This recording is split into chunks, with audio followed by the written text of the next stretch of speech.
Swastiastu, Namo Buddhaya, salam kebajikan. Selamat pagi semuanya.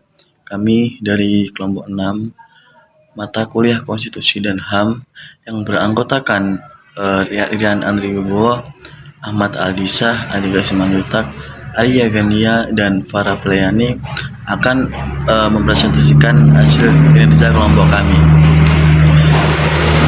Tugas ini sebagai tugas dari mata kuliah Konstitusi dan HAM yang diajar oleh Bapak Dr. Zulkarnain Ridwan, SHMH, Fakultas Hukum Universitas Lampung 2022. Sebelumnya kami akan menjelaskan terkait dengan materi yang pertama, yaitu bagaimana kondisi penegakan dan perlindungan hukum di Indonesia saat ini. Nah, jika kita melihat bahwasanya perlindungan hukum dan penegakan hukum merupakan dua hal yang berbeda namun saling terkait gitu. Jadi dua pengertian yang berbeda namun saling terkait. Perlindungan hukum merupakan perlindungan yang dilakukan oleh penguasa atau pemerintah melalui peraturan-peraturan yang ada. Nah, jadi wujud dari perlindungan hukum adalah lewat peraturan itu. Nah, seperti yang kita tahu bahwasanya perlindungan hukum di Indonesia itu sudah sangat kompleks sebenarnya. Mulai dari peraturan yang paling tertinggi serta peraturan yang paling bawah, yaitu mulai dari Undang-Undang Dasar 1945, kemudian ada undang-undang, kemudian ada peraturan pemerintah, kemudian ada kemudian ada keputusan presiden, ada peraturan daerah, baik itu kota maupun kabupaten. Nah, jadi sebenarnya peraturan yang ada di Indonesia itu sudah sangat kompleks. Dalam pidana misalnya kita kenal ada yang namanya KUHP, Kitab Undang-Undang Hukum Pidana, yang berkaitan dengan segala macam bentuk pidana ada di KUHP pidana. Kemudian di dalam masalah keperdataan misalnya ada KUHP Perdata yang mengatur segala urusan keperdataan. Nah, banyak sekali peraturan-peraturan yang ada di Indonesia yang dapat kita pahami bahwasanya peraturan di Indonesia itu sudah sangat kompleks, sudah sangat lengkap gitu. Bahkan yang perlu menurut kami adalah penyederhanaan. Nah, bagaimana sih upaya untuk penyederhanaan itu? Nah, upaya untuk menyederhanakan hukum atau peraturan itu adalah lewat Omnibus Law. Omnibus Law itu secara bahasa artinya adalah bus besar. Nah, secara istilah dapat kita pahami bahwa adalah Omnibus Law adalah suatu peraturan pokok yang termaktub peraturan-peraturan yang lain. Jadi intinya adalah peraturan pokok yang mencakup peraturan-peraturan yang lain yang sudah ada. Jadi tujuan dari Omnibus Law adalah untuk penyederhanaan peraturan, supaya peraturan di Indonesia itu tidak saling tumbang tindih dengan peraturan yang satu dengan peraturan yang lain. Sebagai contoh, misalnya Prof. Mahfud MD pernah mengatakan suatu ketika ada investor yang ingin berinvestasi di Indonesia, dan itu prosesnya sangat lama. Kemudian Pak Jokowi menginstruksikan bagaimana caranya proses perizinan ini dipersingkat paling lama 1 minggu, dari yang sebelumnya 1-2 bulan disingkat 1 minggu. Maka dari itu disinilah Omnibus Law diperlukan. Jadi peran investasi itu, para penginvestasi dalam berizin itu saling bertabrakan dengan peraturan-peraturan yang lain. Itulah yang menyebabkan proses perizinan di Indonesia itu sangat lama gitu.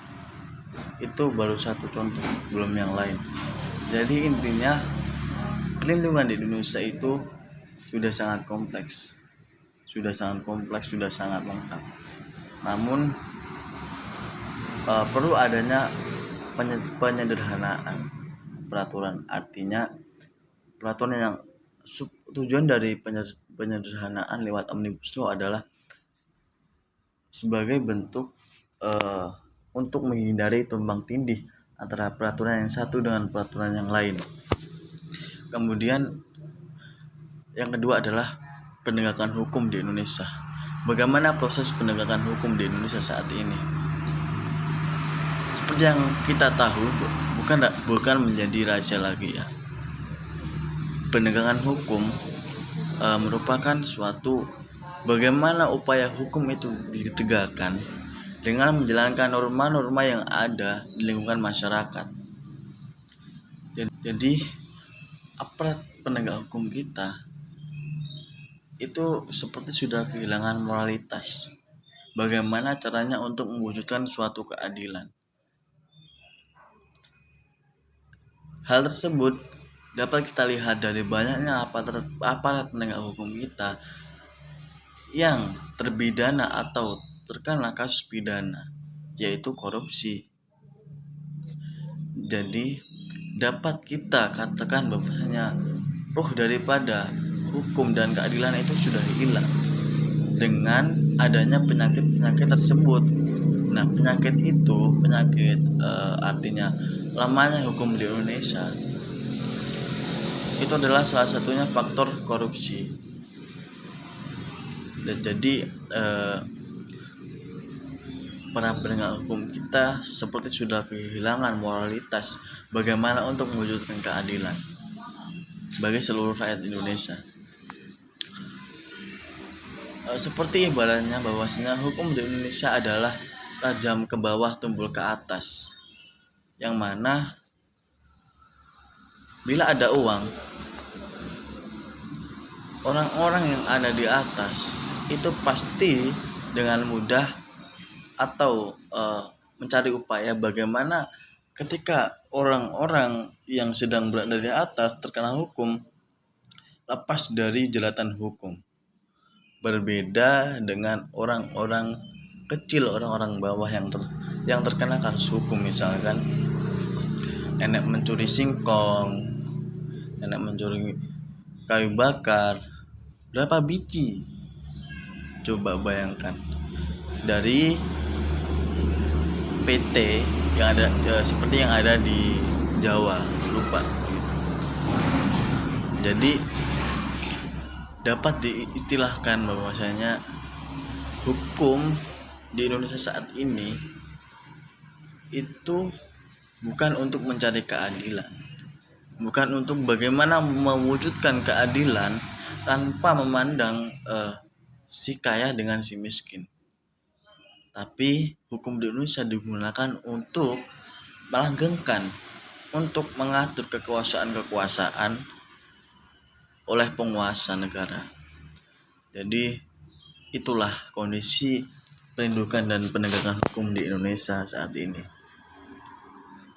Kemudian untuk materi yang kedua akan dilanjutkan oleh rekan saya.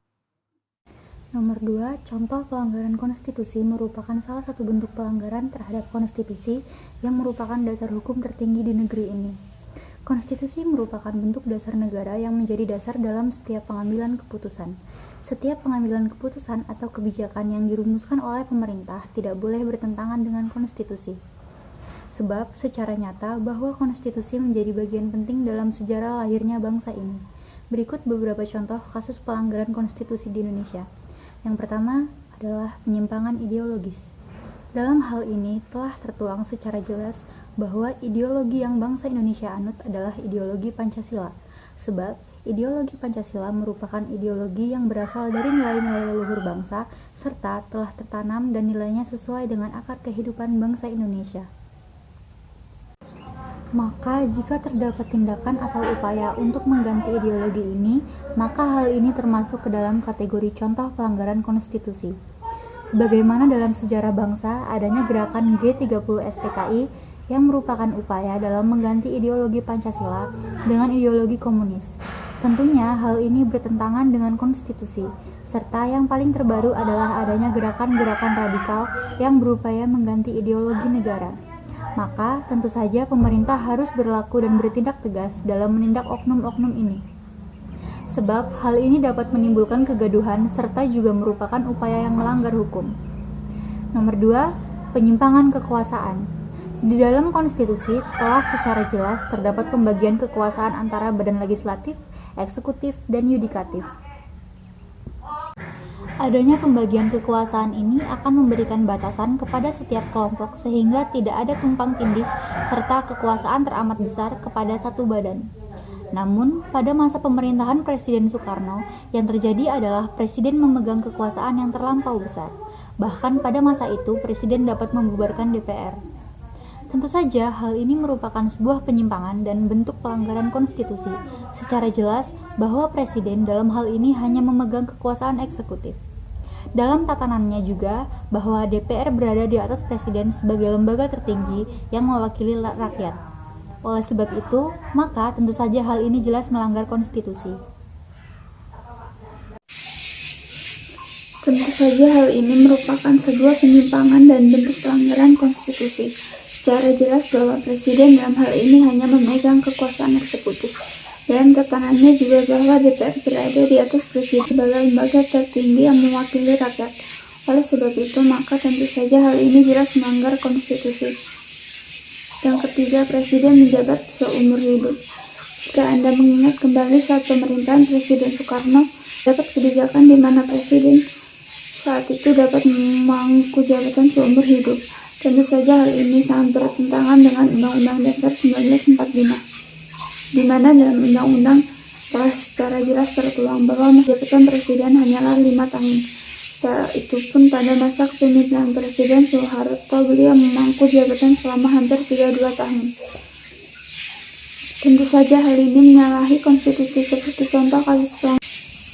Meskipun demikian, rakyat yang saat itu awam mengenai hal yang berkaitan dengan konstitusi tentu tidak mengetahui hal ini. Terlebih lagi saat itu tidak ada media yang berani mengkritik pemerintahan. Maka jika dikaji kembali kasus pelanggaran terhadap konstitusi kerap dan banyak terjadi, kondisinya akan berbeda dengan sekarang di mana masyarakat telah melek informasi sehingga kasus-kasus yang serupa hampir tidak pernah terjadi lagi. 4. Mencoret-coret bendera kebangsaan. Contoh pelanggaran konstitusi selanjutnya adalah mencoret-coret bendera kebangsaan. Bendera merupakan simbol dari NKRI yang diberi warna merah dan putih. Ini merupakan simbol kebanggaan terbesar bangsa Indonesia. Sejarah dan nilai histori, bendera merah putih ini mengiringi perjalanan kemerdekaan bangsa Indonesia. Sehingga tidak heran jika kemudian bendera memiliki nilai yang sakral dan amat dihormati.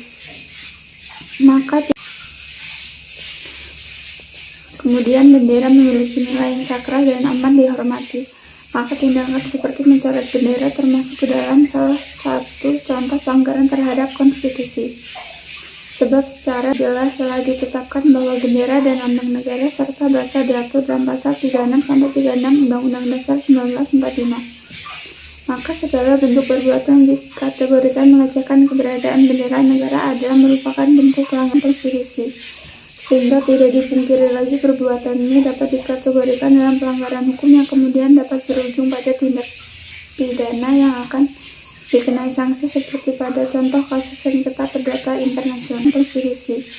Sehingga tidak dipungkiri lagi perbuatan ini dapat dikategorikan dalam pelanggaran hukum yang kemudian dapat berujung pada tindak pidana yang akan dikenai sanksi seperti pada contoh kasus sengketa perdata internasional. Pengaturan HAM di Indonesia. Materi muatan hak asasi manusia dalam UUD 1945 berdasarkan pasal 1 ayat 3 UUD 1945, Indonesia merupakan negara hukum. Konsep Rechtsstaat dan Rule of Law didasarkan pada konsep negara hukum menurut pandangan Plato, yakni sebuah negara yang dipimpin oleh orang yang bijaksana dan warga negaranya terdiri atas kaum filosof yang bijak, militer, dan teknokrat, petani dan pedagang. Setelah ratusan tahun, bentuk konkret negara hukum diformulasikan oleh para ahli ke dalam Rechtsstaat dan Rule of Law yang merupakan gagasan konstitusi untuk menjamin hak asasi manusia dan pemisahan kekuasaan. Menurut Steinbeck, sebagaimana dikutip oleh Sri Somantri, ada tiga pokok materi muatan dalam konstitusi, yakni satu, adanya jaminan atas hak asasi manusia dan warga negara. Dua, ditetapkannya susunan kewarganegaraan suatu negara yang bersifat fundamental. Tiga, adanya pembagian dan pembatasan tugas ketatanegaraan yang bersifat fundamental, yakni adanya jaminan terhadap hak dasar setiap warga negara yang mengandung arti penting bahwa setiap penguasa dalam negara tidak dapat dan tidak boleh bertindak sewenang-wenangnya terhadap warga negaranya sendiri. Bahkan adanya hak dasar itu juga mempunyai arti keseimbangan dalam negara, yaitu keseimbangan antara kekuasaan dalam negara dan hak dasar negara. Konstitusi merupakan nafas kehidupan ketatanegaraan sebuah bangsa, termasuk Indonesia. Konstitusi sendiri sebagai perwujudan konsensus dan penjelmaan dari kemauan rakyat memberikan jaminan atas keberlangsungan hidup secara nyata. Oleh karena itu, jaminan konstitusi atas hak asasi manusia adalah bukti dari hakikat kedudukan dan fungsi konstitusi itu sendiri. Bagi Indonesia, seluruh rakyat Indonesia menyikapi jaminan UUD 1945 atas HAM sendiri terdapat pandangan yang beragam. Setidaknya ada tiga kelompok pandangan, yaitu satu, mereka yang berpandangan bahwa UUD 1945 tidak memberikan jaminan HAM secara komprehensif. Dua, mereka yang berpandangan UUD 1945 memberikan jaminan atas HAM secara komprehensif. Tiga, mereka yang berpandangan bahwa UUD 1945 hanya memberikan jaminan pokok-pokok HAM di dalam. Pandangan pertama didukung oleh Mahfud MD dan Bambang Sutioso.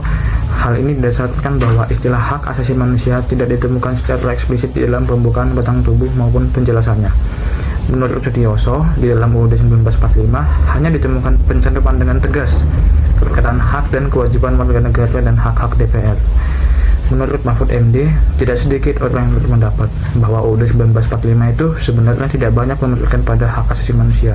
Bahkan UUD 1945 tidak berbicara apapun tentang hak asasi manusia universal, kecuali dalam dua hal, yaitu sila keempat Pancasila yang meletakkan asas kemanusiaan yang adil dan beradab, dan pasal 29 yang mendiversifikasi jaminan kemerdekaan tiap penduduk untuk memeluk agama dan ibadah sesuai keyakinan masing-masing.